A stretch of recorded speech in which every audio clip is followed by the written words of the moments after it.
Hello, and welcome to Weed and Grub.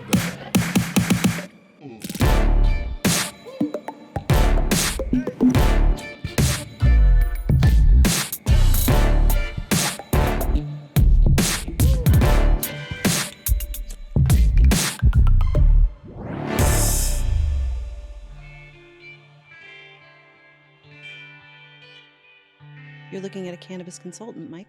You're a cannabis consultant? I got a credit. What does that mean? A friend of mine is making a film, and she asked me if I could give some advice, and I did, and now I get a credit on a movie. On a movie? Mm-hmm. Congratulations. I'm so excited. It's in production right now, so I guess I'm probably not allowed to say much more about it, but when it comes out, you better believe that I will be shouting it out all over the place. I was so excited to just weigh in on the script. It's a very funny script. It's a very funny concept, and yeah, I consulted. That's so cool. I feel was it like the accuracy? Is it a weed movie that is weed a main character in it? Yes. Yeah. It centers around a dinner party, an infused dinner party. And it's very funny. That's so great. Yeah, it was really neat. I was really excited to be asked. And yeah, I really don't know what I'm allowed to say about it right now. So don't say much. I won't say anything else, but I was just so stoked, and I had a great time doing it. And I don't know, I was like, is this like a new side income that I could actually consult on things maybe? Absolutely. I got a DM on LinkedIn from a producer of a show, and I got all excited thinking that they wanted to hit me up for that, and then it turned out to be something totally different and totally boring, and I was like, damn it. So I know that there are people who do consult on shows for cannabis knowledge, and I was like, that's pretty neat to be asked. So. That is really neat. And LinkedIn seems to be the move for the cannabis community. Yeah. To do some connecting. That's where people are connecting. Evidently, I've learned this, after Instagram is so fickle. Right. Yeah, I've moved some stuff over to LinkedIn. Dang, congratulations, Mary Jane. Well, thank you very much. Well, when you have more info, please drop it here first thing on an app so that we can all check it out and celebrate your success and hopefully the film's success as well. I sure will. I'm hoping that I get an invite to the premiere, and I can go to the green carpet and you know. God, I want to ask you so many questions, especially because it's a dinner party, but I won't because it'll weave into you being no comment at this time. No comment. I signed an NDA. Can't say. Yeah. Cool. Anyway, I'm great. Okay. That has rosin in it, right? It's live resin infused. Shout out Highway Cannabis. This is their live resin infused pre-roll. Yeah. And it's funny you should ask about the live resin, because I was just having a conversation with our friend Jordan about it, and she was like, "What's the difference between live resin and rosin?" And I had to reach all the way into my brain to actually say what it is. Do you Yeah. How do you remember? Well, rosin is one thing and resin is the other. Right. Yeah. But do you have a way that you remember which is which? Oh, a pneumatic device? Yeah. No. A pneumatic device? It's funny to not remember the name of the thing that helps you remember the name of the thing. I think that's a fun thing to have. That's very funny. A pneumatic device. Yeah. Well, I don't ever remember except that rosin is the thing that violin players use on their bow. Oh. And I don't know how that helps me remember anything, but basically rosin is solventless, and live resin is extracted from fresh frozen plants using solvents. They're both very terpy, and they're both whole plant as opposed to distillate, which is just an extraction of the cannabinoid. It must be hard at weed conferences to listen to that when you smoke weed, because I truly just checked out. I know. Your eyes just crossed and went blank at the same time. And it's only because I'm high, so I wasn't able to ingest it. Right. But I did start thinking about violin bows. Right. And that's as far as I got. And that's the rosin, which is the solvent free, which is the pressed with the heat. And the live resin is the flash frozen with the salt. Yeah, anyway. Well, anyone who wants to learn something, rewind 15 seconds. Yeah, I mean, there's the stoniest thing about it for me is that they named two very different things, almost the same thing. Yeah, and they're Resin different because of solvent. Yeah. Yeah, the use of solvent or Mm-hmm. not. My problem with it is I think the term solventless is too confusing on its own. Okay. I need, it's almost like, do you know that Mitch Hedberg joke about contractions being tricky? Because it leads you towards thinking you can do something. And then there's a gosh dang apostrophe. And then you're like, dang it, I thought I could do that. I like the word can, like can. And you're like, all right, I can't. All right. Yeah, I can get through this door. And then you see the apostrophe T and you're like, I thought I could. Like it leads you in the wrong direction. Yeah. And I think solventless leads me in the wrong direction. It leads me towards thinking there's solvents. And then it's fucking right hook at the end. And then there's a less. Yeah, so I need non-solvent. Okay. Yeah, I think they use that too sometimes. It's a much better way to go for me because I can put together without having to flip the word around in my brain to understand that it's nothing for something. Great. Know what I'm saying? Yeah. Yeah, and now you glazed over. Tie game, baby. It's a good Tie beginning. game. It's a good beginning. Sorry. What up, Mary Jane? How's it going, Mike? Good. Welcome to Weed and Grub, everyone. This is a podcast about comedy, Cannabis, cooking, culture, calling shit out, and random facts. Yeah, truly, especially today with today's app, with our topic lineup, it is a lot of facts. Yeah, it's a lot of stuff. It's a lot of weird. We're going to talk about some AI. We're going to talk about some adaptogens. We're going to talk about A some new cooking show I watched that we watched that. Stay tuned, baby.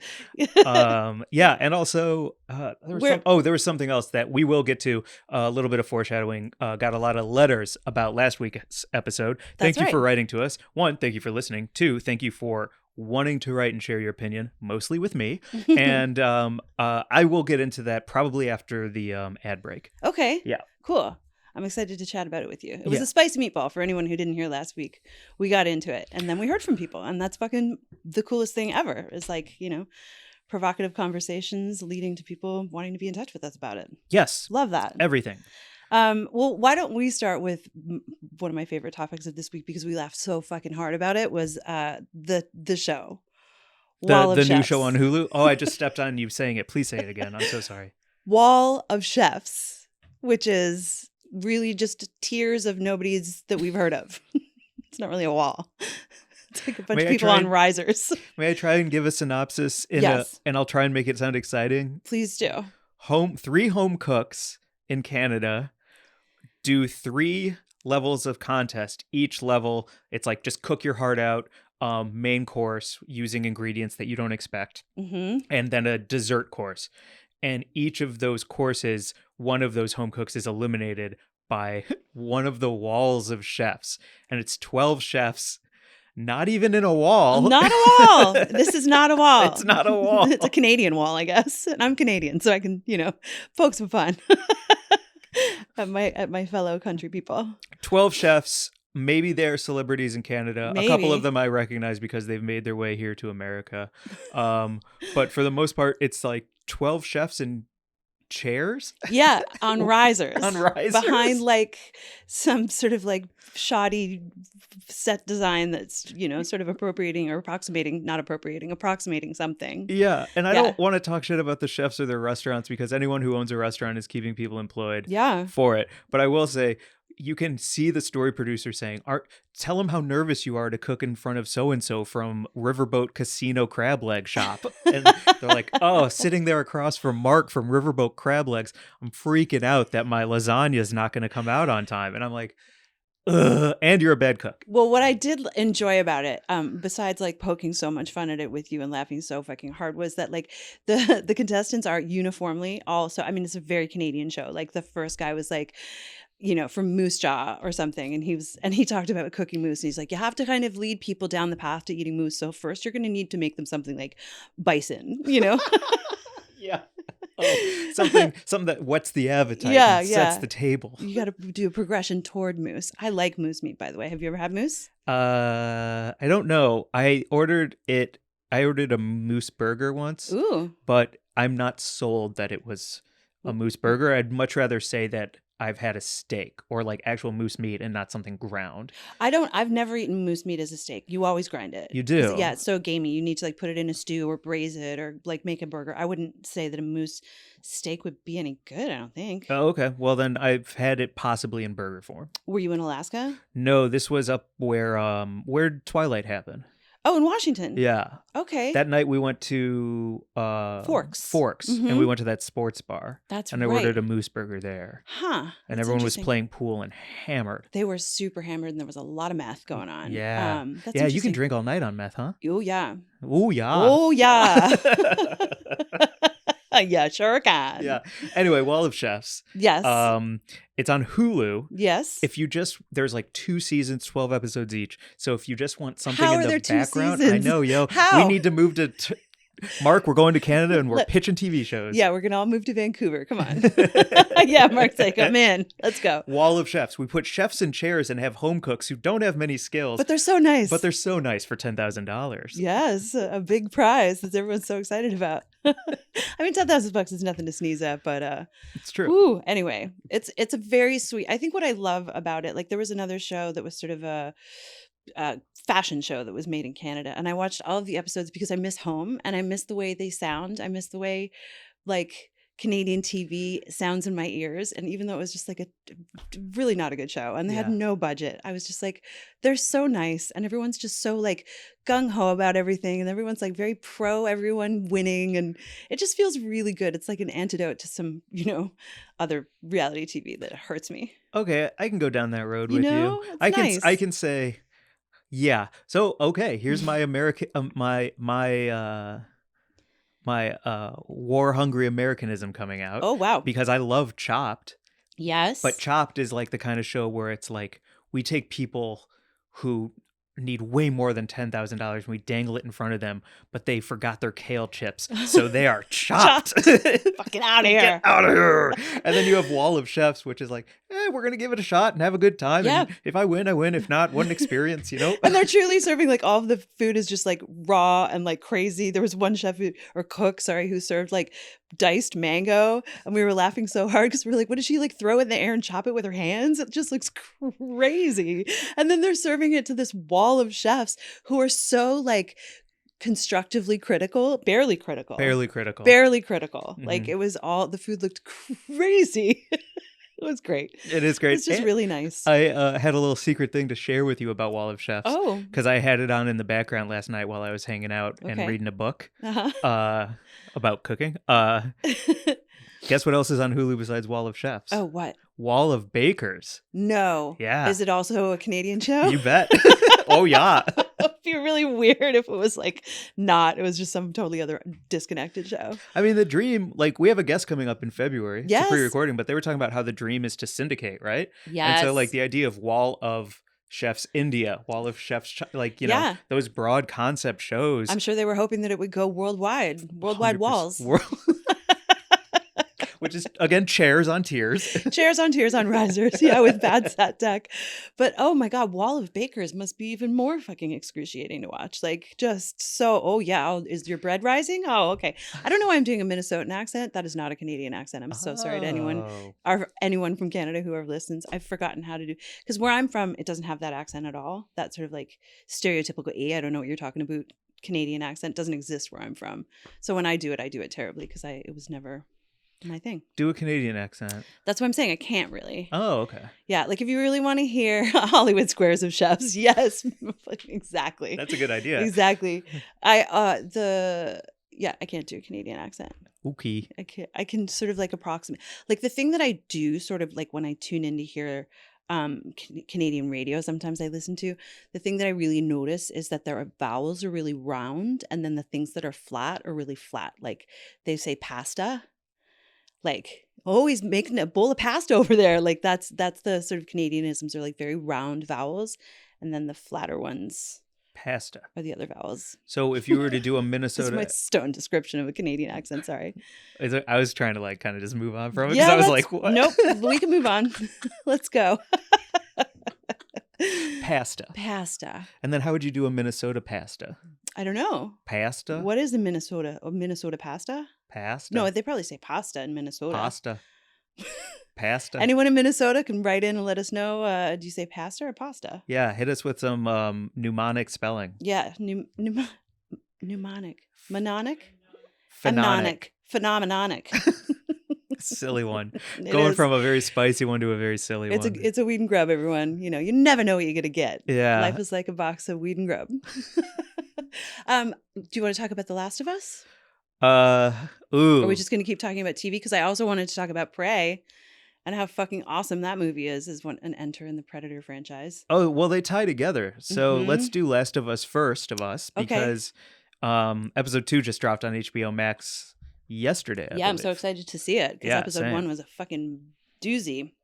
And I was reading about how freaked out everyone is who is ingesting mushrooms. I actually took mushroom pills this morning. I woke up and found my lion's mane cordyceps mushroom gels that we got when we were at the Oakland psychedelic conference. I was like, I need to really start incorporating this in my life right now. You took cordyceps? I took cordyceps this morning. If anyone has seen episode 1, you know what's about to come out of Mary Jane's mouth. Well, so if you start sucking my blood, I'm going to be so pissed. I know you'd be so mad, right? Yeah. Bobo sucked my blood the other day. He got a fucking puncture wound. Yeah, I'm not going to suck your blood. But people are freaked out about it because for anyone who doesn't know, The Last of Us is a new show on HBO Max where there is a worldwide plague that is triggered by adaptogenic mushrooms. Cordyceps. And it's a fucking great cast. Pedro Pascal and the CIA Thandie Newton's daughter. As propaganda against hallucinogenics. Wait, who what? Oh, I'm just joking. Carry on. Okay.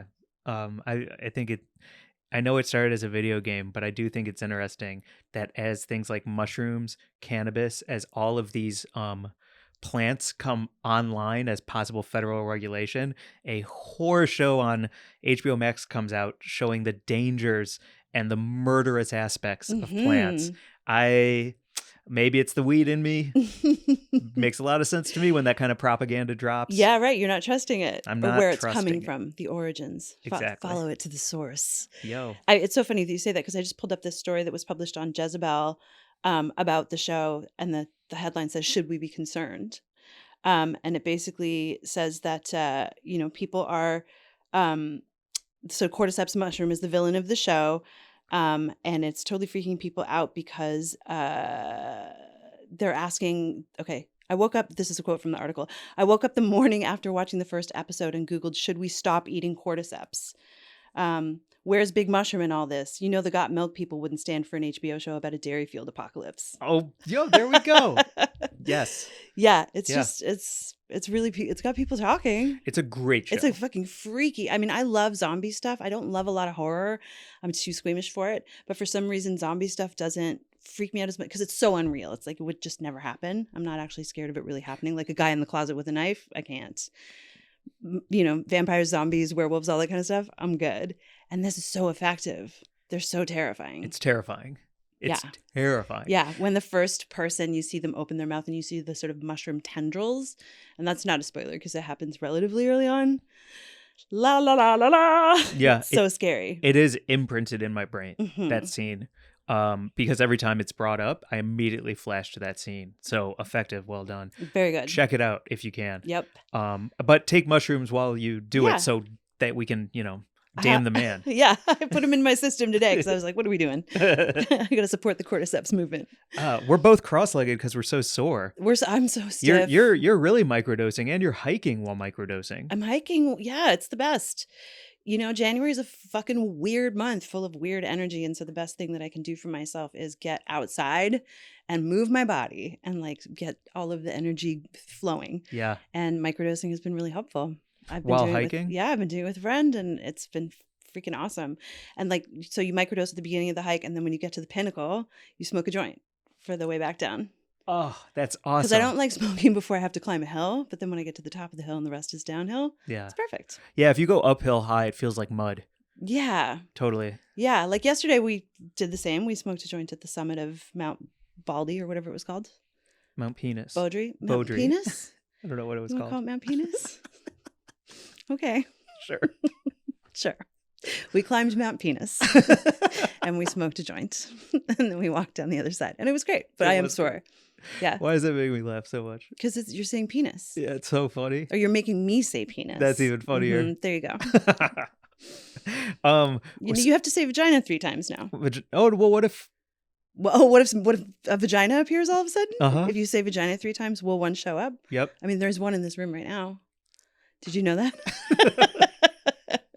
Vagina. Yep. Oh, then my pants just tear open and it just pops out and eats you. I would watch that horror movie. Actually, I would too. Did you see Teeth? That's what I was going to think of, but I haven't seen it, so I didn't want to bring it up. Mark's giving it a thumbs down. As a man or as a moviegoer, Mark? He hated it. Vagina dentata is her condition. I'm hearing yells from the next room. Yeah, but you saw it. I have not seen it. That's why I didn't bring it up but you've seen it. So what is vagina dentata? It's her. Is it like not quite cooked vagina? Great. It's exactly what it is. It's not quite cooked, loose, wet. Come on, no, what is it about?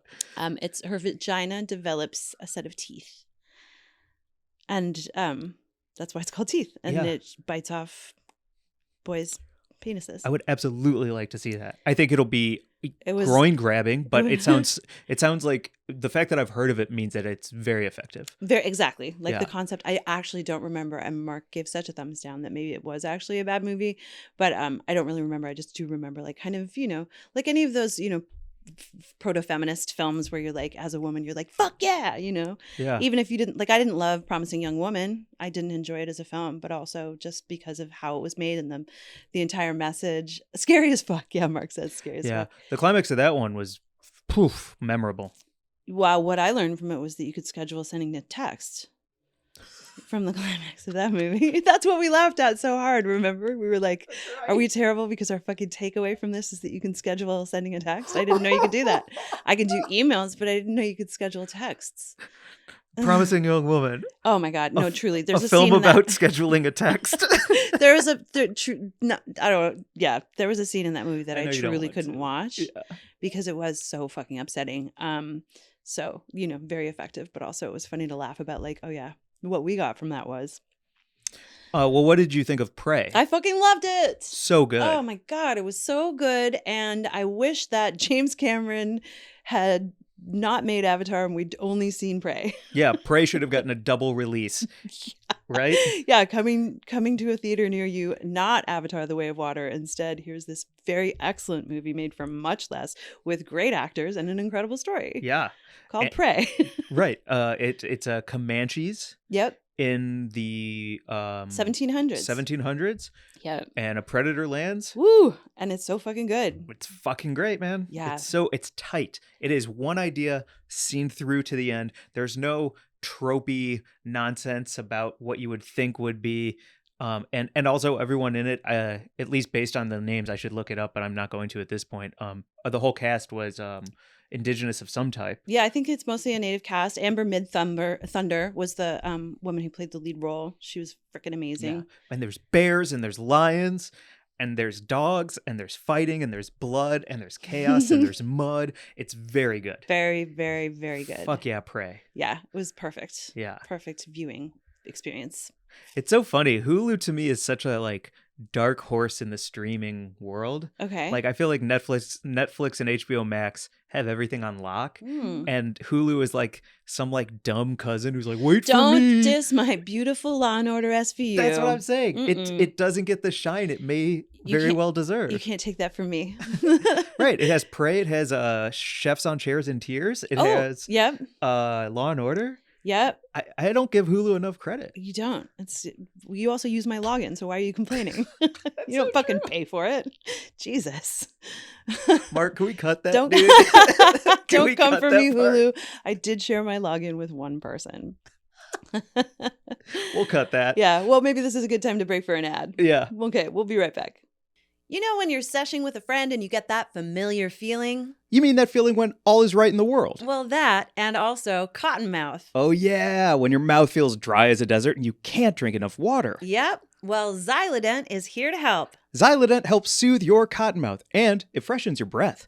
Xylodent is all natural and sugar-free. Xylodent tablets are vegan, kosher, and made from non-GMO xylitol. They're easy to chew and come in a ton of tasty flavors like peppermint, pomegranate raspberry, and cinnamon. I love how long-lasting that flavor was. The relief from my cottonmouth was lightning quick. Try it yourself. Go to xylodent.co and order yours now with free shipping. Get 25% off your purchase with code WeedandGrub25. That's Xylodent, XYLI Dent, like dentist. Xylodent.co. Go to xylodent.co and use code WeedandGrub25 for 25% off. Say goodbye to cottonmouth and hello to fresh breath with Xylodent. Goodbye, cottonmouth. Do you know about prep talk?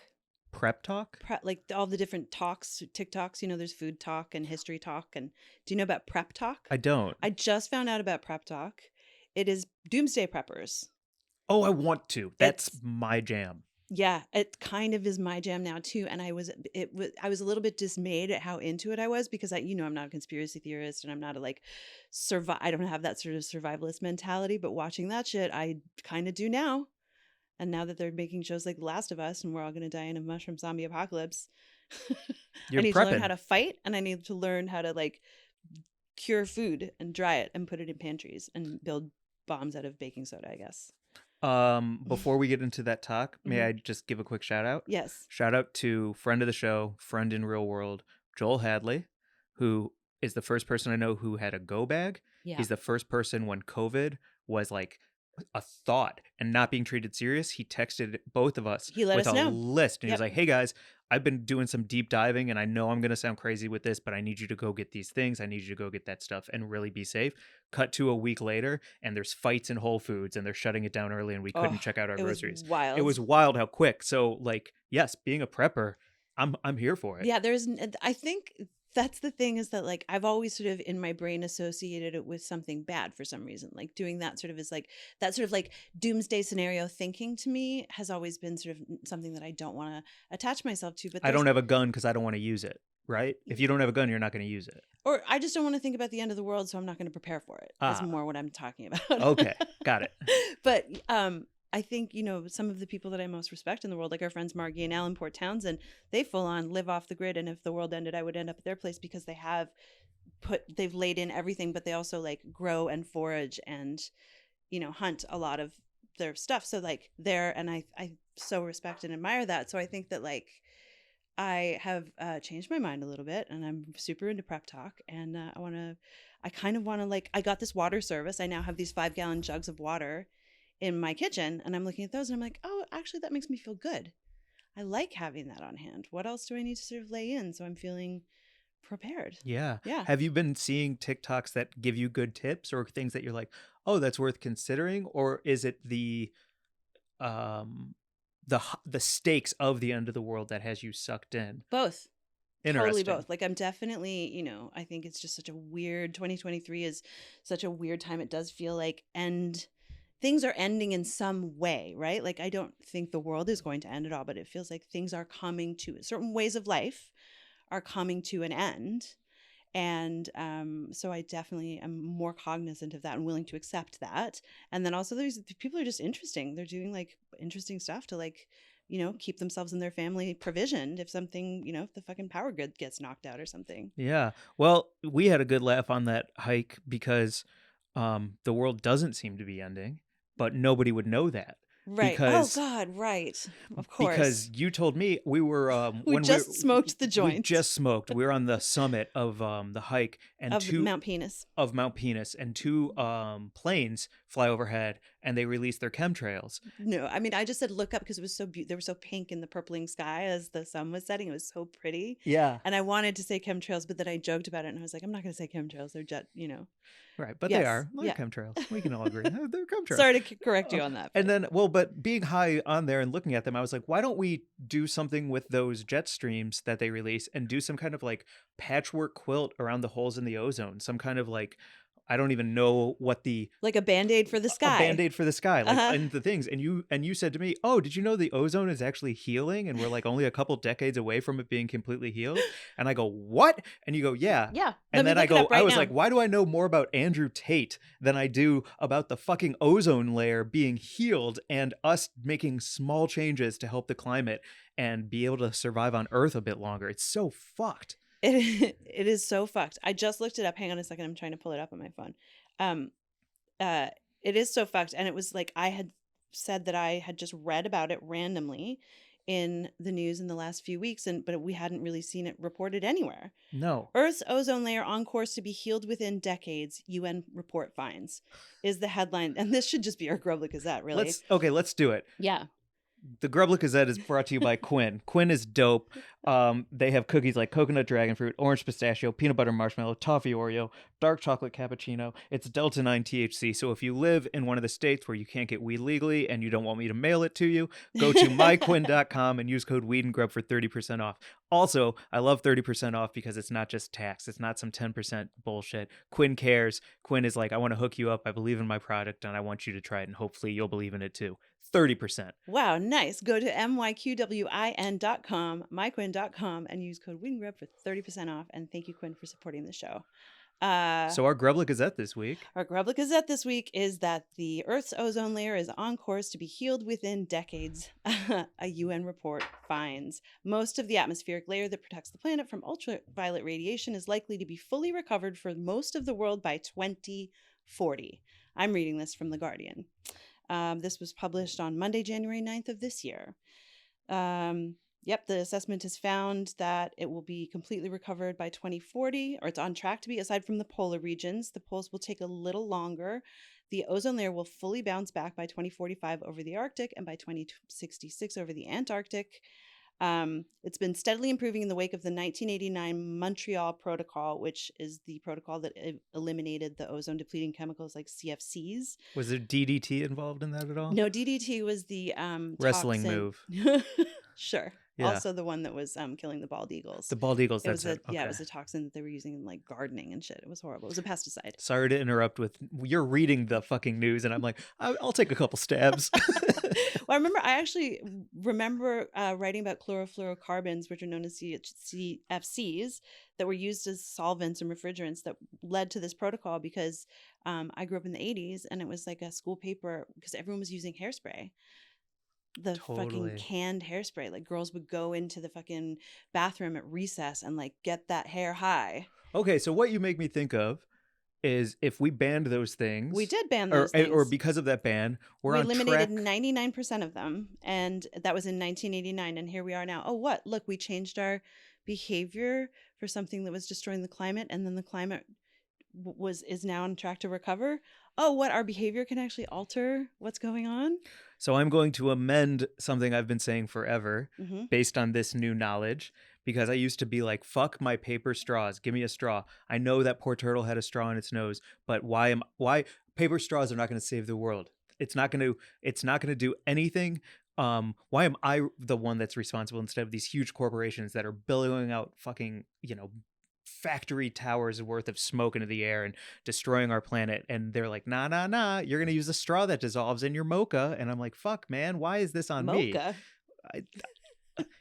That's my takeaway from this, is that Mike uses a straw to drink his fucking mocha. That's insane. Carry on. I've never heard that before, but that's what I do. Go off, Mike.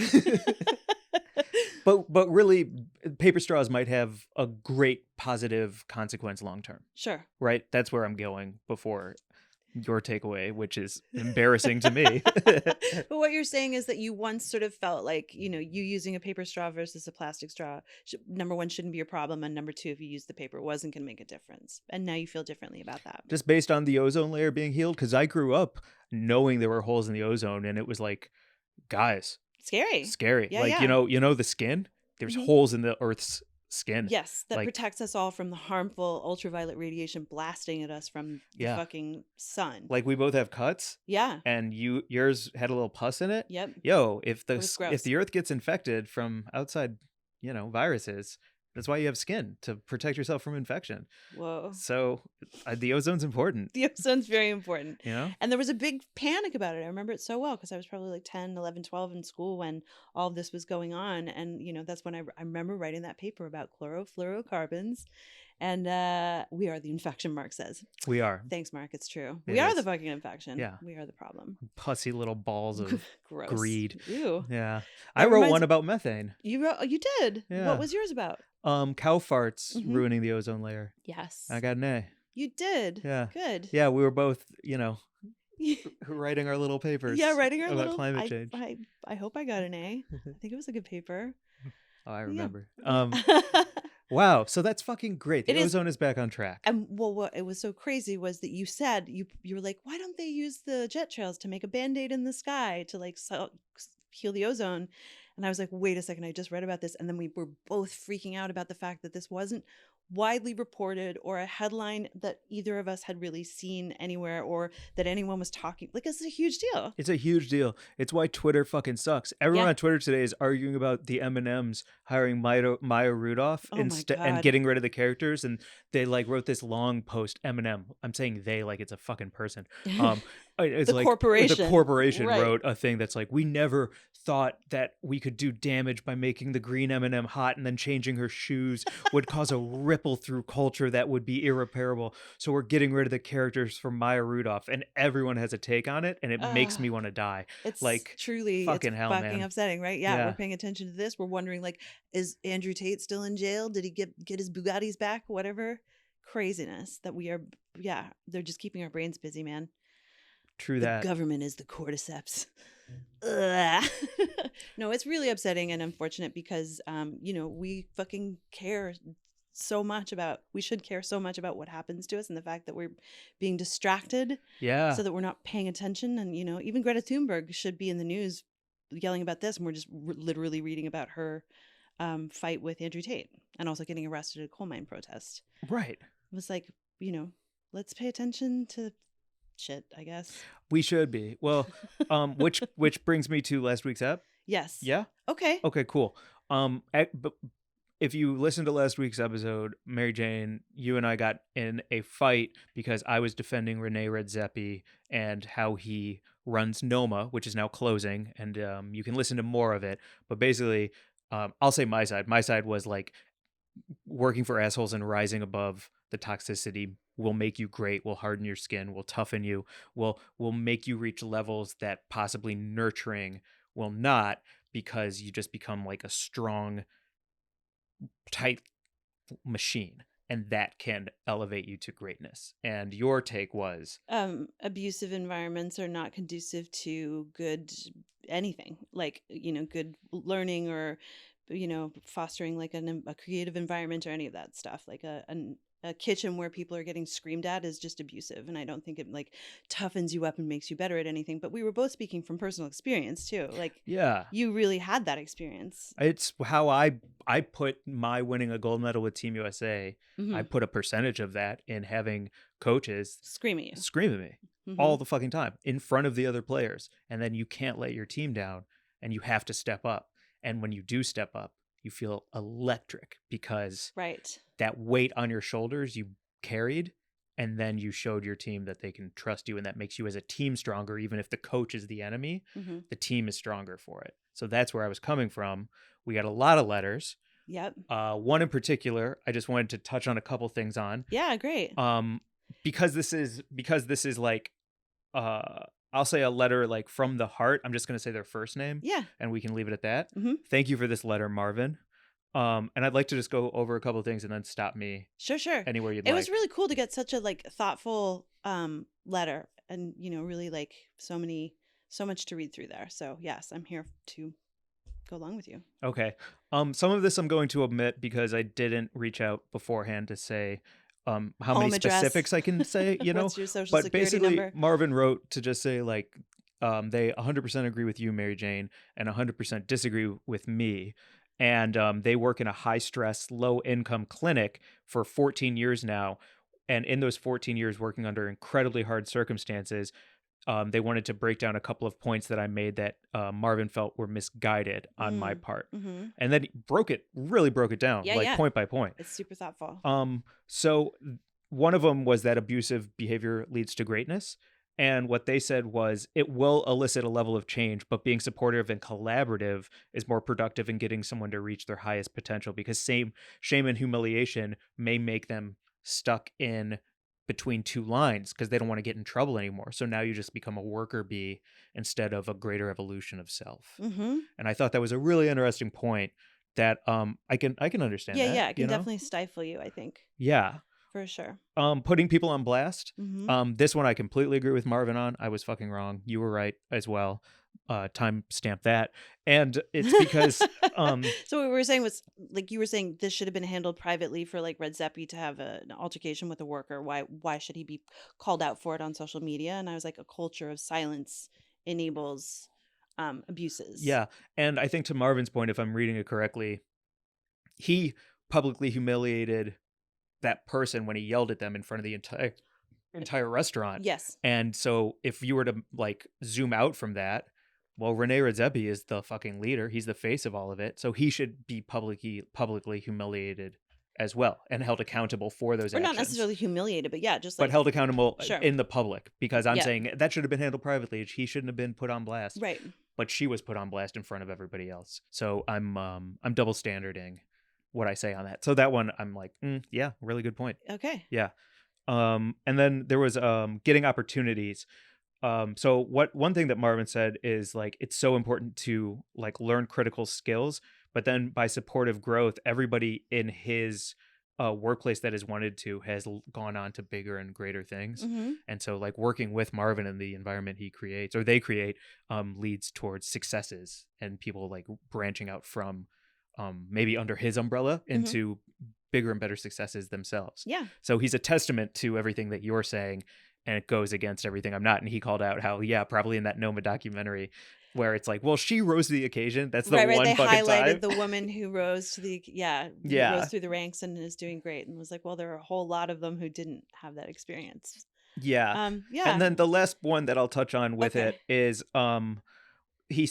what Marvin asked was like, so if I could zoom out from everything I said and remove my hero worship of Rene Redzepi. And that one I don't really have a response to because I really need to think about that myself and what hero worship means to me, because I'm quite I really don't want to tell anyone I look up to them. I really don't want to think that I look up to anybody because I think it makes me unoriginal and makes me uncomfortable. Oh wow, that's so interesting. Yeah, we're talking about it with Peter on Tuesdays at noon. Okay. And so like, I don't want anyone to It's because you don't want to be let down, maybe by your idols. Maybe. Yeah. I have people I appreciate so much, but hero worship for me is like a really interesting word that I can completely understand how our conversation last week could have sounded like hero worship, and maybe it is hero worship. I'm just not sure what that title means to me and how accurate it feels. So I thought that was like an interesting thing just to touch on. If you don't have anything to say, I'll move on to why, but go ahead. I don't want to interrupt. So it's because sometimes I watch this podcast called Full Send. It's these right-wing guys. They came up with the internet. They blew up. They're crazy. They get drunk. They give their friends cars. They're everything that a college group would be, and they're called Full Send. But now they interview Trump. They interview all these people. And the reason I watch it sometimes is to hear them talk to those people because I got to know what the fuck's going on. And they had Elon Musk on, and they are gobbling him down, man. There is like nothing left but bones on that boy. Okay. They are gobbling him down.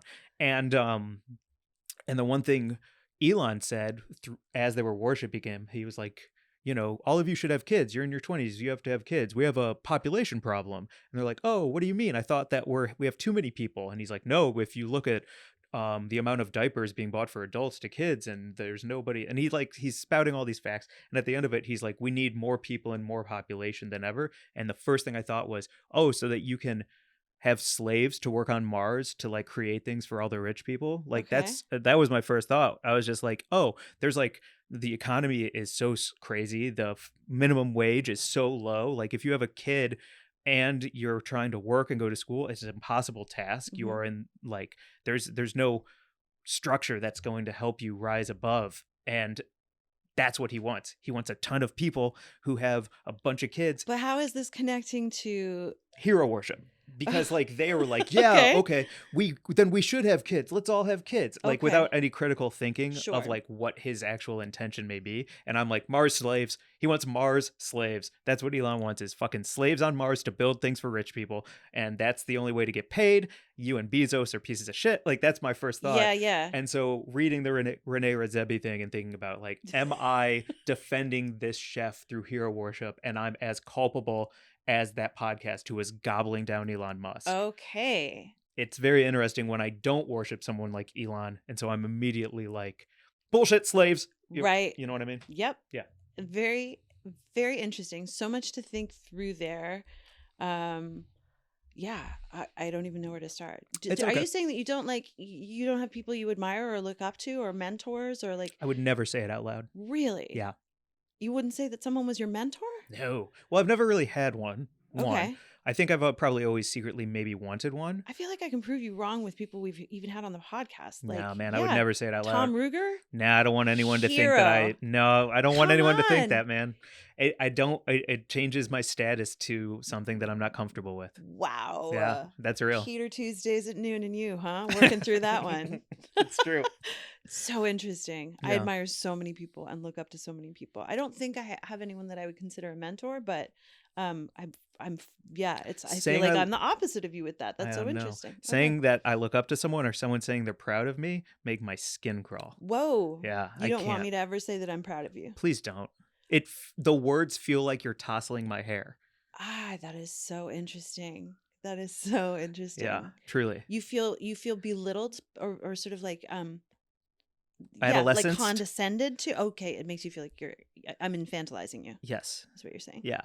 Yeah. By saying that I'm proud of you. Yeah. And me saying that I Oh, admire or wow. look up to someone feels like kid adult structure to me. Dude, Yeah. that's some old dynamic there from long ago that was buried in your young brain. And I wonder where it comes from and how you're going to evolve with that. Or if you even want to. Maybe you don't. Maybe you're like, this is just how I am. I don't look up to people. Well, I don't know how much something like that affects me in my everyday life. So I Hmm. don't have an honest answer to that. Like if it's the kind of thing where I'm like, I actionably need to handle this because it's affecting my Sure. life. Yes. And for this one, it gets us a lot of angry letters.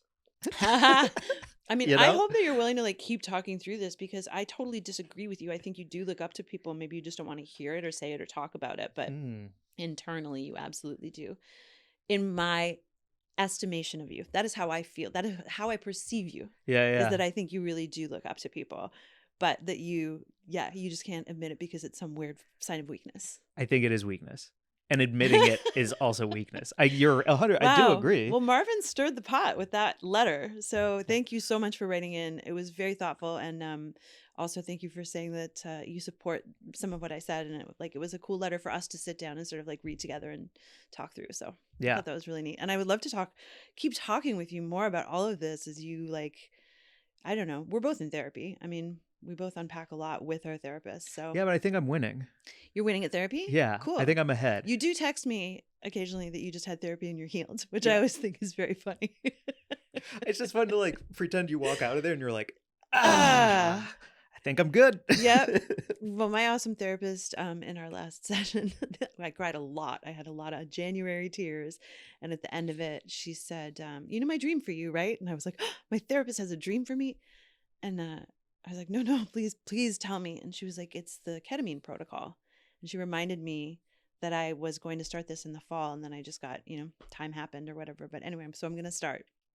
So I'll talk about that on here once I've unpacked all of my fucking inner demons through. Are you buying ketamine on the underground No. alley market? What's Not the deal from my for guy. this? No, it's a like a telehealth med protocol where they actually send it to you in a box through the mail, and it's like the intake was done with an MD through a Zoom session. And I have a diagnosis of PTSD, so they were like, you're a candidate for this. And it arrived with a blood pressure cuff and a journal and a link to a meditation app, and there's a whole set and setting thing that you have to do and a fast before, and it's a whole thing. So I'm gonna start it, and I'm excited to see what happens and unpack all that with you too. Will you talk about it on here? Yeah, I'll definitely come on. I'll be like, here's what it taught me about feminism. Great. I learned about fourth wave feminism through, because I know I make you crazy with them. Well, I'm and on then, a tear right now about and then it. the government is like, ketamine is the most dangerous substance known to man. Yeah, it heals your feelings and helps you think clearly. We've got to We hear. burn all ketamine. Yeah. I'll definitely keep you posted. But yeah, we're both in therapy. I mean, we're working on ourselves Yeah. pretty hard, Yeah. I would say. I'm at like 92%. You're doing I'm good? so close. You got an A+ on your therapy session? I Great. killed. He laughed. I had got some new bits from it. Great. My therapy is more like a Montessori school where it's just like field experiments all day long, like there are no grades. We hug a lot. Oh, that's Yeah, nice. It's sweet. We don't actually hug. I think it'd be weird. If you touched? Yeah, touching your therapist. Well, we That do would it feel- over Zoom, so I've never even been in the same room with them. Oh, I don't wow. even want to look at them in like person. Yo. I no 3D for me. You've never seen his profile even, probably, right? I was thinking Oh, about no. that with fucking... Never. I was watching the prep talk the other day and all the TikTokers, and I was like, it's so weird on TikTok that you just never see anyone from the side. Yeah. It's That's like so everyone's true. trapped in their little black mirrors, and it's all front facing. Like, have you ever seen Charlie D'Amelio from the side? She looks totally different. Oh, really? Yeah, she's beautiful from all angles, but she's like, she turned her face to the side, and I was like, oh, it's not what I was expecting. She's gorgeous, but like, she look, she looks different. Have you ever seen Spaceballs? The movie Yeah, Spaceballs? of course. That's what happens Mel with the Brooks, princess. right? Yeah, with the princess. She's gorgeous, and then she turns and she has a huge bump in her nose. Oh yeah. And then the lead goes, "Oh, she's Jewish." And it's one of the best bits in the whole movie. It's so funny. God, I love Mel Brooks. That's freaking awesome. Yeah, TikTok, you're just only from the front, Yeah. Yeah. Yeah. Oh, this is also a really good Okay. time to say, as we wind up this part, our email again Yes. is wg@weedandgrub.com. Our Instagram is back, so it's @weedandgrub, and our email, you can link to it through our Instagram too, or DM us. But if Yeah. it's really long, I'm probably not going to read too much of it because it's in a very tiny thought bubble on Yes. Instagram. So hit us with that email instead. Emails are great. I love getting emails and hearing from folks. And it was really cool to have a spicy meatball with you and then hear from them. Feedback's cool, man. Yeah. When people are like, I have thoughts about what you just said. Yeah. It's the best. It is the best. All right. I Are we? still kind of want to eat it, Noma. You want to? Of course, you want to eat at Noma. I'm sure the food is, like, Yeah. it's the best restaurant in the world for a reason. Our friend Rachel, friend of the pod, has eaten there, and she said she'll fly wherever the next pop up is in the world with me to eat there. So Interesting. come with us. Interesting. I don't know why I brought it up. We can move on. Sorry. Okay. Mike supports Noma, just for the record. Jesus Christ. That's cool. Well, before we wrap, I just wanted to talk about one more crazy topic because I was just reading about a bunch of AI, and like AI is happening. It's happening so fast right now. What is the singularity? Can you explain the singularity to me? To me, it's one collective consciousness where everyone on Earth is connected, almost like a nucleus. But isn't the singularity an event where AI sort of like overtakes humanity? That version Mark, sounds like producer Mark, something do you I know? know. Well, like, yeah, okay. So there I'm is gonna Google there it. is a singularity where machines overtake man. The technological singularity I thought it was a collective Is a- consciousness. a hypothetical future point in time at which technological growth becomes uncontrollable and irreversible, resulting in unforeseeable changes to human civilization. Yeah. So I think, are there. Wait a minute. Wait a minute. Why is it given such a cute name? The singularity, it is cute, That's isn't too it? cute of a name for robots overtaking mankind. Yeah. It should be called Destruction Laser Eyes Eviscerate Man. Not something that sounds like wholesome and pro people connecting. That's bullshit, man. I am tired of solventless and singularity. Yeah, you hate the terminology. It's You gotta such a come up with cute better terms. fucking name. The concept and the term were popularized by Werner Winge first in 1983 in an article that claimed once humans create intelligences greater than their own, there will be a technological and social transition similar in some sense to the knotted space-time at the center of a black hole. So everything will collapse basically once this happens. And I feel like the AI situation right now, it is crazy how fast. Congressman Ted Lieu has a degree in robotics or science or something. He's very well versed in AI, and he just wrote a huge op-ed about it. And he's like, I know all about it, and that is freaking me out. People need to pay attention to this. And I was like, yo, and then I just read that. So Chat GPT 3 is one of the things that's getting a lot of attention right now, which is the bot that's writing. Yeah, crazy things. I've heard that it words Chat GPT, but I don't know anything about it. So you just basically go to this site and you enter in prompts. Like, I think the one that really went viral, the first one that I saw was, write a story about a peanut butter sandwich stuck in a VCR in the style of the Bible. Or something like that. Okay. And it Whoa. spits it out within seconds, and it's so funny and creative, and like writers have been losing their minds over it. I've been kind of losing my mind over it because And people are feeding it because it's so fun, but the more it feeds, the more it learns. Yeah. So it's this like self-fulfilling. It's like the Trapper Keeper episode of South Park, basically. Oh God, yeah. Wow. Respect to that poll. Fucking it's alarming, and it's huge, and it's growing every second. And so I just saw this news story that Chat GPT 3 just passed the MBA exam. Oh no. Yes, here's the story. Oh no. From Your Honor. Fortune magazine, ChatGPT passed a Wharton MBA exam, and it's still in its infancy. One professor is sounding the alarm. You got to pull the plug on that lawyer. on that robot lawyer. What do you mean? The bar exam, that's to be a lawyer, right? No, the MBA What's an was a MBA? Master's of Business Administration. Oh, okay. It's still, I'm sure, a very difficult exam. Got it. And I think it's Master's of Business Administration. Why am I? Yes, Mark, thank you. I'm slurring right now. I Blah. heard bar. I'm so sorry to derail it. I'm stoned. Yeah. So it passed a Shout out business live exam. resin. Yeah, it passed a business exam. Yes. Oh, no. No. I mean, kids are writing their college essays with it. I'm sure journalists are using it already to generate, or not journalists. I would never accuse a journalist of doing it, but I'm sure there are writers who are using it to generate all sorts of content. And all of those agencies that employ people to write SEO content, I wonder how it's affecting them. Like, I've had work writing SEO content for cannabis websites, like side jobs and stuff. Yeah. And yeah, I'm sure that this machine can just do that now, which is crazy. That's terrifying. Well, I guess the bright side is people are reading. People are reading. Exactly. The takeaway is people be reading. And the other thing real quick about AI that I just saw, new development, is there's a company called, I think it's NVIDIA. It's NVIDIA, and they just released a new eye contact feature that uses AI to make you look into the camera. So if you're on a Zoom call and you're paying attention to something off screen, this AI will readjust your eyes so to the Zoom call it looks like your eyes are still looking into the camera, and it moves around naturally as you move and gesticulate and stuff. Why are we getting rid of our own free will?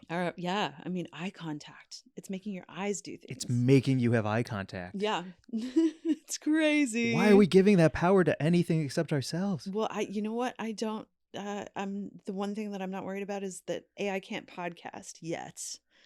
So I think you and I are safe for another stretch. I and guess we'll so. broadcast the end of the world from here.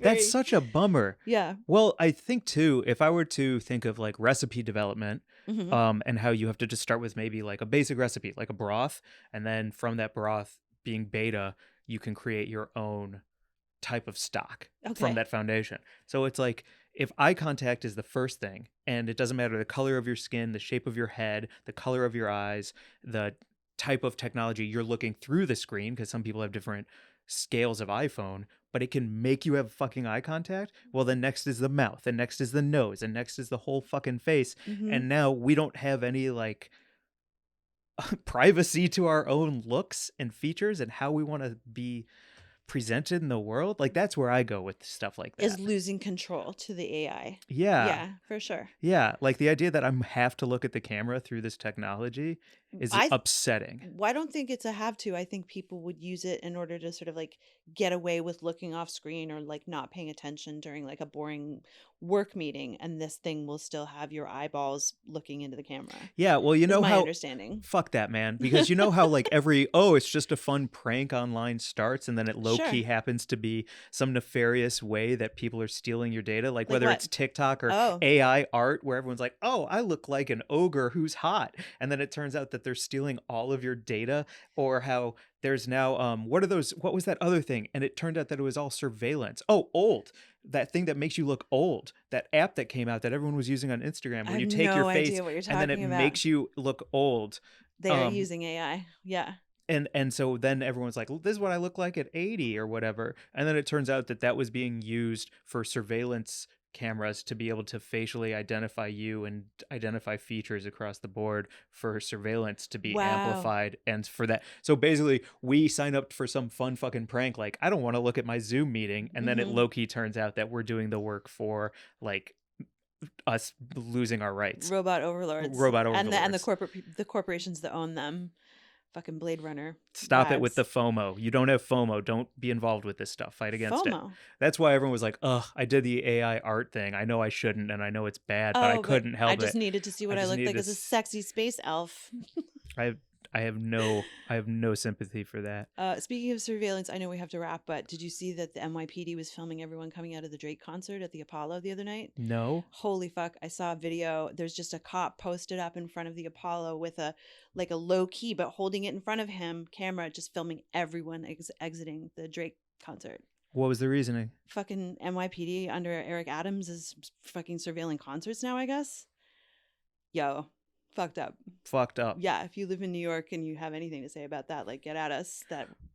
What's going on over there? Like, Eric Adams is overseeing the city at a time when they're opening, legal cannabis retail shops for the first time, and hopefully, like, there's some policing that's being relaxed. Mm-hmm. So this is very unsettling to just see. It's like, well, what the fuck are you doing?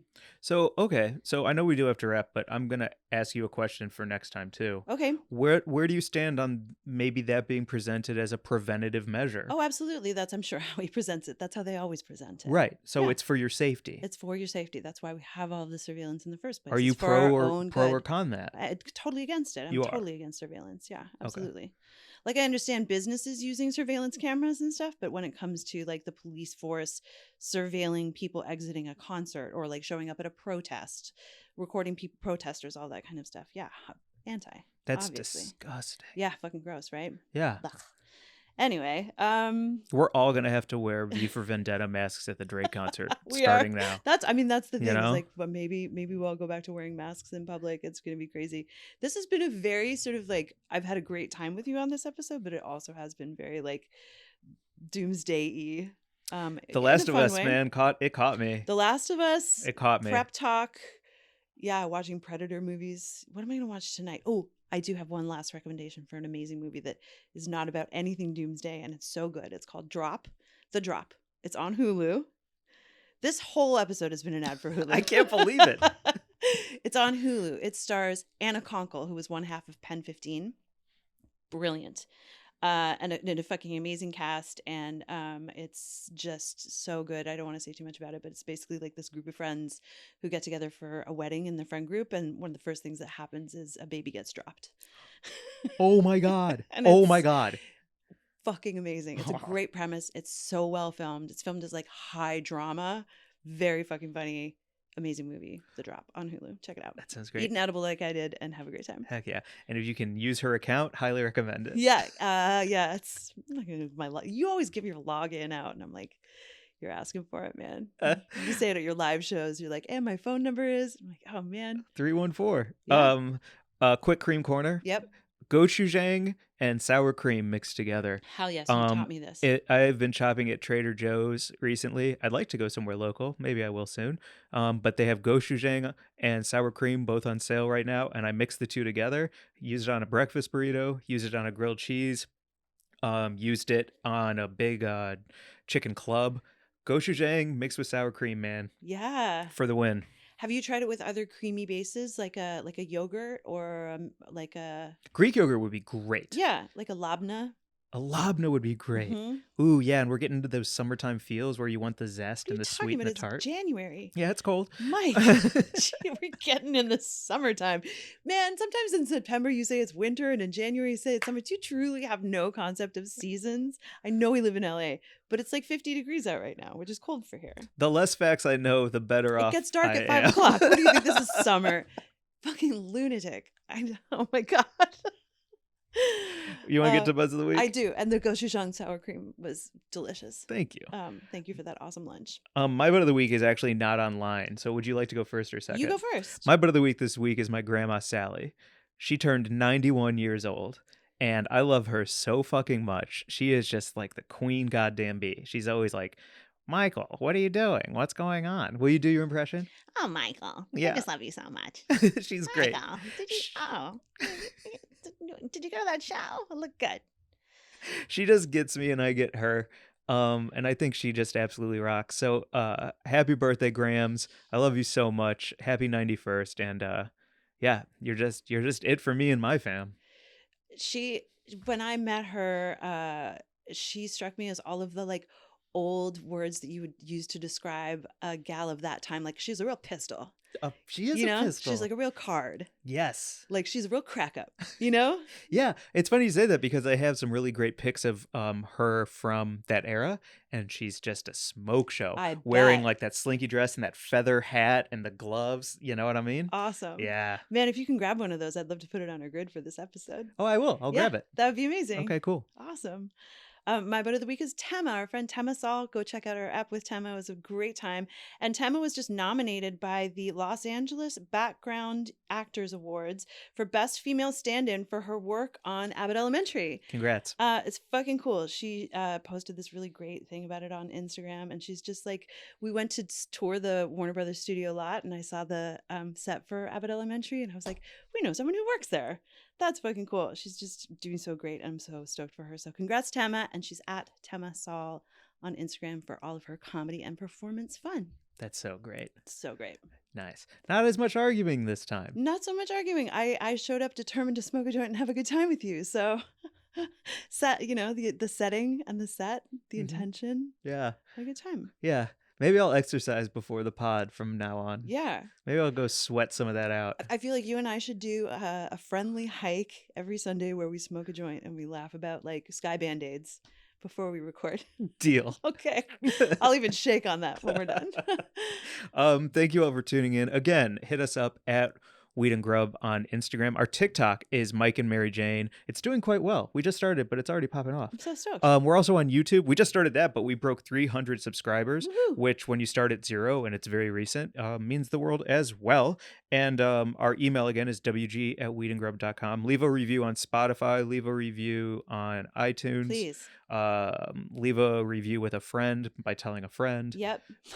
Get our names swirling in people's ears. We Yeah. love all the help we can get. And last but not least, the day this drops, I will be having my show Glazers After Party at the Comedy Store. And then after that, I will be in Hawaii. So if you're in Hawaii, check me out in Oahu headlining. And then after that, we are at SF Sketchfest. Link is in our bio. Link is in this show. Get tickets. We're going to basically do NPR's Wait, Wait, Don't Tell Me for the counterculture. It's just going to be prizes, stand-up, games, trivia, yep, snacks. Good time. We're working on writing it up right now, and I'm having such a good time. I just came. Yeah, I'm so excited. So please. I just came. Bye. That's the end. Bye. Come on. I think so. Okay, bye. Bye, everyone.